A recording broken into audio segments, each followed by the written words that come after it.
kažite meni. Ali nam neće biti moguće nikome na onom je svijetu slaviti Allaha i tamo pokušati se nešto izvrstati. Znači, tu ćemo morati na ono doći što smo bili, šta smo radili.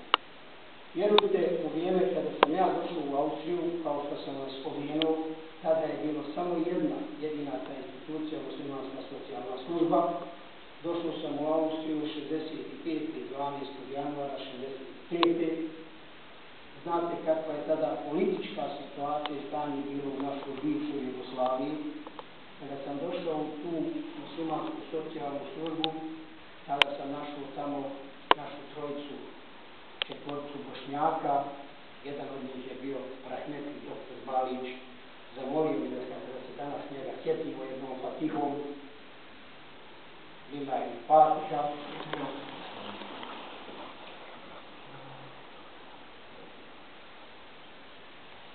Također da se sjetimo vašega prvog imama jednom fatihom, da njega danas ne bi zaboravili u našem izlaganju Lillahi Fatiha, rahmetli Novarna Botića.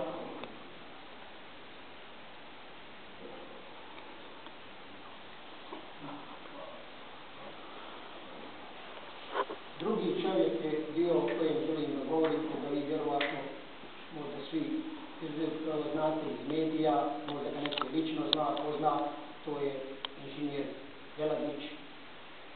Tada je dr. Balić bio predsjednik te muslimanske socijalne službe, inženjer Veladić je bio i sekretar i blagajnik, ne znam tačno.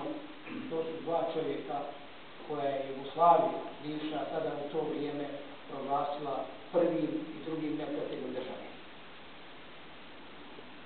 I zamislite kako je meni tada bilo kao recimo jednom dječaku od 16 godina sa crvenim pasošom stupiti u takvu sredinu.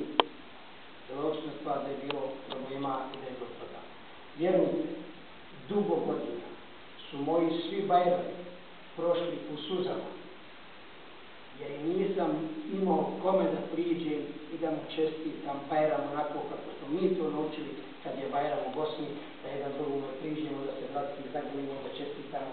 Ja tu mogućnost nisam imao. I svaki moj Bajram, ne, pobjegao sam posle Bajram namaza i džamije plaćući u neku ulicu i idući kući.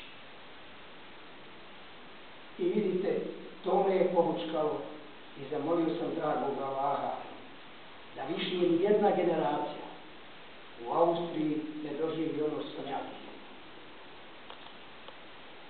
Nisam poznavao jezik, nisam imao nikoga, nije bilo babi, nije